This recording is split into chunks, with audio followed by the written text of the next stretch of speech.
Hi guys, তোমরা সবাই কেমন আছো? আশা করি অনেক ভালো আছো। আমি পূজা, আমি খুবই ভালো আছি। আমি বাবন, আমি খুব ভালো আছি। আর দুজনেই সেরকমই ধরনের একটা ভিডিও নিয়ে চলে এসেছি যেখানে কিন্তু মাইন্ড পুরো ফ্রেশ হয়ে যাবে। আর কি ভিডিও সেটা কিন্তু বুঝে গেছো তোমরা। আর বলে দেখি, আর যারা নতুন আছে তাদের উদ্দেশ্যে বলে দিই, অস্থির বাঙালি পার্ট। তো অস্থির বাঙালি এমন একটা পার্ট বা এমন একটা কাহিনীও বলতে পারো, বা একটা সিজনও বলতে পারো, মানে কি যেখানে বাঙালি এত সুন্দর সুন্দর কাজবাজ করে সেগুলো ছোট করে তুলে ধরা হয়। মানে বাঙালি কি না কি করতে পারে সেই বিষয়ে আজকে দেখব। আমার অস্থির বাঙালির মধ্যে একটা জিনিস খুব ভালো লাগে, কিছু কিছু ইমোশন কিছুও দেয়, ক্লিপ হ্যাঁ, দেয়, বেশ তো ভালো লাগে। অবশ্যই দেখবো। এবং 135 পার্ট দেখতে চলেছে, প্রচুর ফানি হতে চলেছে। আর যারা চ্যানেলে নিউ এখনো পর্যন্ত সাবস্ক্রাইব করোনি, প্লিজ গাইস সাবস্ক্রাইব করে দাও। আমি চাই যে আমাদের 100K খুব তাড়াতাড়ি হয়ে যাক। হ্যাঁ, আর বিশেষত আমাদের একটা সেকেন্ড চ্যানেল আছে, সেটা হচ্ছে ইসলামিক চ্যানেল। সাবস্ক্রাইব যদি না করে থাকো প্লিজ গিয়ে সাবস্ক্রাইব করো, সাপোর্ট করো অবশ্যই, একদম। তো চলো গাইস, বেশি দেরি করবো না, আজকে ভিডিওটি শুরু করা যাক। আমি অভিনয় করেছি কাজল আরিফিন, আমি অভিনয় করেছি কে কি করে এরকম কমেন্টে জানাও।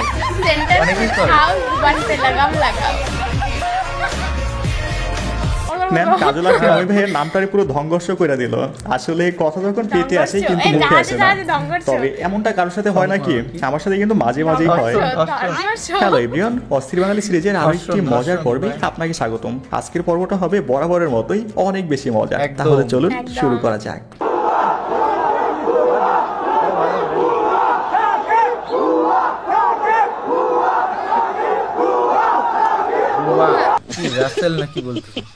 সম্মান ইজ্জতের মালিক আল্লাহ, তিনি চাইলে দিতেও পারে, আবার নিতেও সময় লাগে না।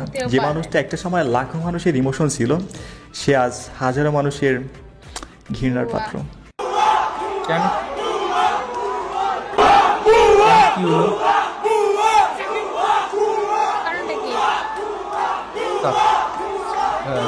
বলছি কেসটা এসে ঢুকেছে, তাই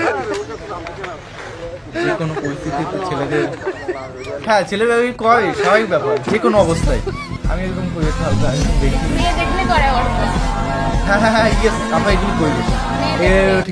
যেমনই হোক না কেন, self care is very important, তাই না? সেটাই, মানে দেখতে সুন্দর হ্যান্ডসাম না হলে হয়নি। ওয়াও, গাছের ফুল গাছে সুন্দর, শিশুরা মাতৃকোলে সুন্দর, রয়্যাল বেঙ্গল টাইগার সুন্দরবনের সুন্দর, গার্লফ্রেন্ডের কোলে বয়ফ্রেন্ড সুন্দর। ম্যাম এইবার ঠিক আছে, চাচা আগের বার তো গার্লফ্রেন্ডের কথা বলে নাই, তবে এইবার সুন্দরী মেয়ে পাশে পেয়ে এক লাইন বড় হয়ে গেছে। আসলে সুন্দরী মেয়ে পাশে থাকলে সবকিছু একটু বড় হয়ে যায়, আই মিন কথাবার্তা। ৭,০০০ টাকা একটা মেশিন কিনেছেন হাসপাতালে শিশুদেরকে ওজন মাপার জন্য দিনাজপুরে, আর সেটি নষ্ট হয়ে যাওয়ার পর আপনি সেটি মেরামতের জন্য ব্যয় করেছেন ৫.৫ লক্ষ টাকা। মাশাআল্লাহ, অনেক কম টাকায় পেরেছে। তবে এখনো শুকরিয়া আদায় করা উচিত যে ৫ লক্ষ টাকায় পেরেছে, ৫ কোটি টাকা লাগে নাই। সেটাই, এটা তো ভাবার বিষয়। আমি একটা প্রশ্ন করবো আপনারা। প্রশ্ন করবেন? আমি যদি না পারি? না পারলে কিছু করার নাই, আপনি পারবেন না। আপনি আচ্ছা বলেন, প্রশ্নটা বলেন। আপনি বিএফ আছে?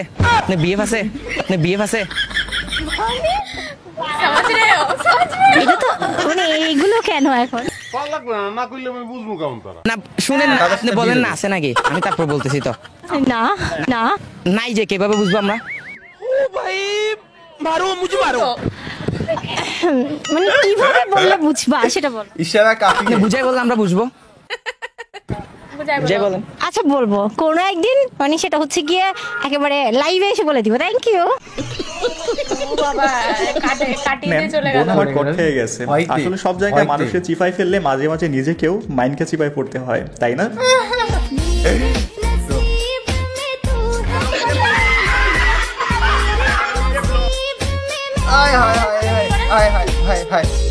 এরকম আমার ভাগ্যে পেয়েছি অনেকটা।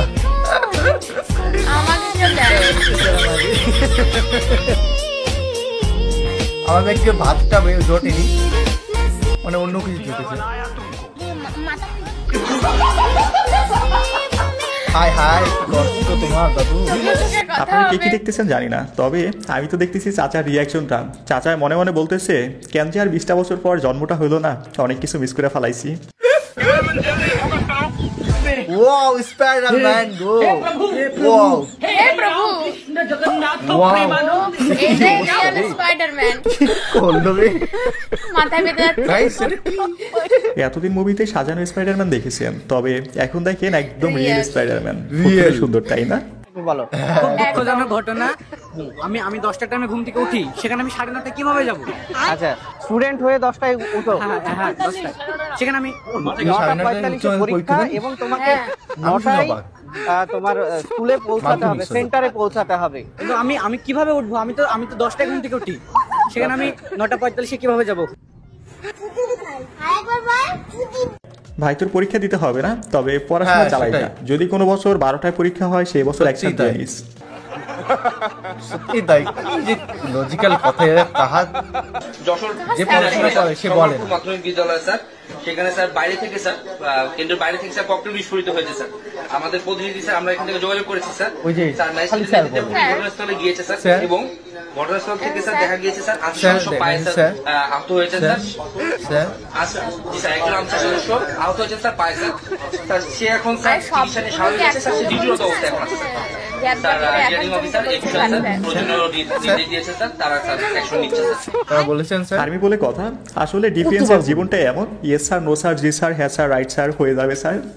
আসলে ওদের স্যারটা স্যার স্যার কম বলতে চলেছে। বলতে অভ্যাস হয়ে গেছে। আমি দেখেছি সত্যি কথা বাংলাদেশের নেতার কাম কি জানেননি? নেতার কাম হইল ফুলাডারে বিদেশ ছড়াইব। ফুলাডারে কই ছড়াইব? নেতার কাম হইল ফুলাডারে বিদেশ ছড়াইব। আর বাংলাদেশের তোরা ফুলা ফান্ডির আছে না, পিছে পিছে ছাগলের মতন ঘুরাইব। তোরা জীবন দেখবে ঘুরবে, আর তোরার লোকের ফুলাডারে বিদেশ ছড়াইছে না, ইডার দেখবে 10 বছর পরে আনবো, আইন না হিডারে নেতা বানাইবো, হিডারে পিছে তোরা ঘুরবে।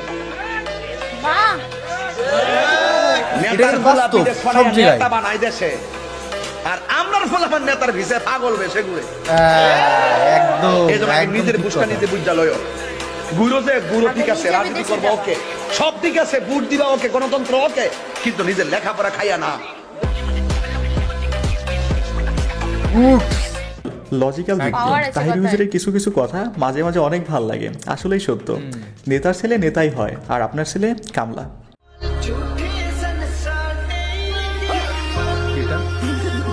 ওয়াও ওয়াও হায় হায় কার কার কপালে হয়ে হয়েছে গেছে, ক্ষমা করে দাও। ছাড়বেই না, ছাড়বো না গো তোমাকে আর। ভুল হয়ে গেছে, ক্ষমা করে দাও।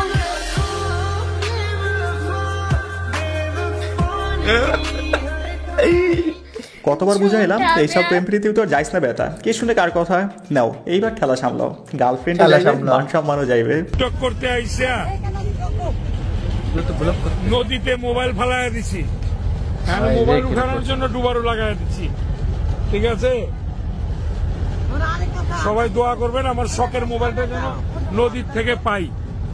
ঠিক একদম। আছে, ঠিক আছে কোন ভিডিও করছো? গাইস একটু কোন বেশি বেশি থেকে? দোয়া করে, দোয়া করলাম। চাচার এখন ভিডিও করতে থাকা মোবাইলটাও যেন পড়ে যায়, সাথে যেন ব্লক। নৌকাটাও ডুবে যায়। আল্লাহ যখন মানুষকে মাফ করার জন্য চেষ্টা করব, তখন মানুষের উচিত একদম। তালাশ করবো। এটা তোমার কোনো নেক নাই, একটা উসিলা এটা মাফ করে দাও, তাহলে হইতে পারে যে এই যে মুর্শিদের নির্দেশে আপনার একটা ভোট আপনার মনে না চাইলেও মুর্শিদের কথা আপনি নৌকায় বাইরে দিলেন, এই ভোটটা দেওয়ার উচিত হাসরের মাঠে মুর্শিদ সাথে হইয়া আপনারা ব্যস্ত নিয়ে দিতে পারে। এটা মুর্শিদের একমাত্র এখতিয়ার, যদি মুর্শিদ গ্রহণ করে এই ভোটটাও আপনার জান্নাতে যাওয়ার জন্য একটা ফয়সালা হয়ে যাবে। সুতরাং ইবাদত মনে করে হাততালি। এই নির্বাচনটা কাজ করেন, সকলেই সকলের জন্য দোয়া করবেন। আলহামদুলিল্লাহ, আলহামদুলিল্লাহ, আলহামদুলিল্লাহ, আলহামদুলিল্লাহ। আহা লজিক দেখছেন, বাঙালি আর কিছু পারুক আর নাই পারুক, জায়গা মতো চাপ দিয়ে কিভাবে কাজ হাসিল করতে হয় একদম এইটা এটা তো ঠিকঠাক পারে। পারবেই বাঙালি।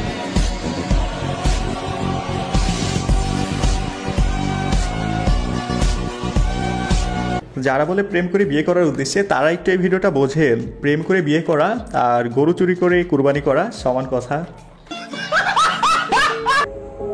এবারে বিপদে পড়ো কেমন লাগে?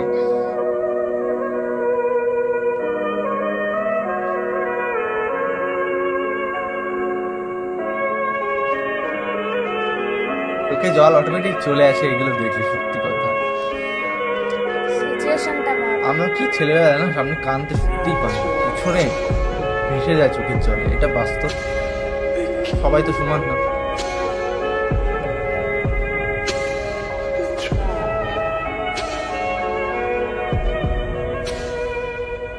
গাইস আপনার প্রয়োজন না হলেও ইনাদের থেকে কিছু কিনুন। দেখেন বাজারের সুন্দর পজিশনের দোকানটার দিকে সবারই ফোকাস পড়ে, কিন্তু এমন চিপায় থাকা লোকগুলোর দিকে কেউই ফিরে তাকায় না। দিন শেষে এখানে কেউ মাসে লাখ টাকা ইনকাম করে, আবার কেউ নিজের প্রয়োজনটুকু মেটাতে পারে না। আসুন না আমরা কিছু মানুষ অন্তত। তো গাইজ ভিডিওটি দেখলাম, ভিডিওটি খুবই সুন্দর, একটা অদৃশ্য মানে একটা ঘটনা দেখলাম যে ফুল বাগানে যে সবকটাই তো দৃশ্য ছিল, মানে যে বোঝে সে বুঝে গেছে আমি যে কোনটার কথা বলছি। যে বোঝেনি সে হচ্ছে ট্যালেন্টেড না, মানে হচ্ছে মাল্টি ট্যালেন্টেড, যে আমার কথা বুঝতে পেরেছো ওটা হচ্ছে।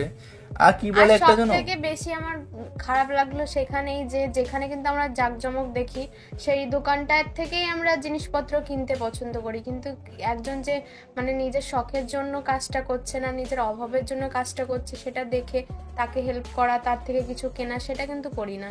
এই জিনিসটা একটা আমাদেরই খারাপ বিষয়, যে আমাদেরই শুধরাতে হবে। আর এই ভিডিওটার মধ্যে একটা দেখালো না যে একটা প্রেমিক প্রেমিকাকে খাইয়ে দিচ্ছে, ঠিক আছে? তো ওখানে আমার সাথে একটা কেস ঘটেছে, ওই ওরকম রিলেটেডই কেস ঘটেছে আমার সাথে। কি হচ্ছে মানে সেদিনকে হয়তো পিৎজা খাচ্ছিলাম, ঠিক আছে, একটা দোকানের মধ্যে, ঠিক আছে। তোমার একটা বোন ছিল, মানে তার বোন ছিল, একটা পিৎজার পিস, হ্যাঁ, তো নিয়ে আছে, সেও খাচ্ছে আমিও খাচ্ছি, মানে ওই সেম পিৎজার যে পিসটা থেকে। তো ও শুধু তাকাচ্ছে, তো ও বুঝতে পারছে না যে কি হচ্ছে, হ্যাঁ, যে কেসটা কি হচ্ছে এখানে, বুঝতে পারছে না প্রেমিক প্রেমিকা না বন্ধু না মানে সরি বান্ধবী কি না গার্লফ্রেন্ড, কিছুই বুঝতে পারছে না, ঠিক আছে, যে কি হচ্ছে ঘটনা। তো এক্সাম মধ্যে যেমন খাই বয়ফ্রেন্ড গার্লফ্রেন্ড যেমন একটু খালো একটু খালো, তো এই সেম স্লাইসের মধ্যে আমি খাচ্ছি ও খাচ্ছে, ঠিক আছে, ওর হাতেই ছিল কেসটা, তো ও ধরছে খাচ্ছে, আর ওই দিক বোনটা যখন তাকাচ্ছে তখন সত্যি আমি এতটা হেসে দিয়েছিলাম, মানে বুঝতে পারিনি। আমি তো রিল্যাক্সে মোবাইলে একটা এডিটিং করছিলাম, ঠিক আছে, ও খাইয়ে দিচ্ছিলাম, আমি ধরতে পারছিলাম না। তো ওই সেম পিৎজা থেকে ও খাচ্ছিল আমি খাচ্ছিলাম, তো অতটা আমি ফোকাস দিচ্ছিলাম না। ও এইদিকে আমার দিকে এইভাবে তাকিয়ে রয়েছে, আমি তো টের পাচ্ছি না। যখন তাকিয়েছি আমরা কি হলো, কি কিছু হয়েছে বলে না, তখন উল্টো মনে বলে হ্যাঁ এই কেসটাই হয়ে গেছে। তো এরকম কাহিনী আমার সাথে ঘটে। সিচুয়েশন কার কার এসছে যে গার্লফ্রেন্ডের সাথে মানে খেতে গেছো আর অন্য লোকে অন্য দৃষ্টিতে তাকাচ্ছে, মানে এরকম যে তার কপালেও এটা হতে পারতো না, তার সামনে আমি বলছি যে বান্ধবী, ঠিক আছে, এত বান্ধবী এত কিসের কেন, হ্যাঁ, তো হচ্ছে দাদা তো হচ্ছে, ঠিক আছে। আর একদিন কেসটা আরেকটা ঘটেছে, সেটা হলো আমার দিদির বিয়ের সময়। তো আবার একটা বান্ধবী, তো ওর নাম বলছি না, বললে হয়তো অ্যাকশন ফ্রি হয়ে যাবে। তো কি হয়েছে মানে ও আর আমি ভালো একটা বন্ধুত্ব সম্পর্কে ভালো একটা, তো কি হচ্ছে ওই দিনকে, না ওটা বললে যেন কেমন একটা রিয়াকশন হয়ে যায়, বুঝতে পারিনি ওই দিনকে কি ঘটে গেছে, ও বুঝতে পারিনি আমিও বুঝতে পারিনি। সামথিং ব্লাউজের যে হুক সেটা আমি পরিয়ে দিচ্ছিলাম, ঠিক আছে। তো ও কমফোর্টেবল না হলে তো আমাকে বলতো না, আর আমি কমফোর্টেবল অত ভাবিও না, বাজে মাইন্ডে কোনোভাবে একদম নর্মাল। তো দিচ্ছিলাম, হয়তো কেউ দেখে ফেলেছে, ঠিক আছে, মানে আমার দিদির বিয়ের সময়। তো ওগুলো লাগিয়েছে, এরকম একটা কেস হয়ে গেছে, তারপর ওটা নিয়ে যা কন্ট্রোভার্সি হয়েছে, জাস্ট বলে প্রকাশ করা যাবে না। তো গাইস ভিডিওটি কেমন লাগলো অবশ্যই কমেন্ট করে জানাও, এবং কি ধরনের ভিডিও রিয়াকশন অবশ্যই কমেন্টে জানিয়ে দিও। চলো গাইস, বাই বাই, টাটা।